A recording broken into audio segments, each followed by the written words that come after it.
Sa iba pang balita, himas sa rehas ngayon ang leader ng di umano'y bogus na indigenous group na si Jorgeto Santisas o mas kilala sa alias na Dato Adlaw matapos maaresto ng Criminal Investigation and Detection Group ng PNP. Nagbabalik si Edniel Parosa.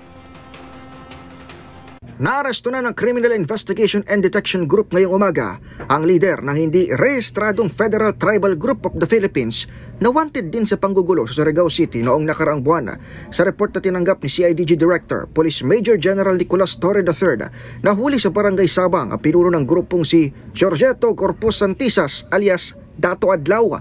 Kasamang naabutan ng CIDG sa lokasyon ay 9 na bata at 23 pang hinihinalang miyembro ng parehong bogus umanong IP group, kabilang na ang isa sa mga sinasabing leader na si Lourdes Salinas.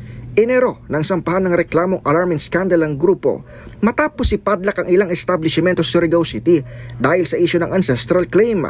Pero sabi ng NCIP, hindi nakatala sa Indigenous Peoples Organization ang grupong napaulap ding naniningil ng salapi sa mga nare-recruit na miyembro. Hinuli sina Dato Adlaw sa bisa ng warrant of arrest dahil sa kasong paglabag sa usurpation of authority. Para sa MBC TV Network News, ito si Edniel Parosa, una sa Pilipinas, una sa Pilipino.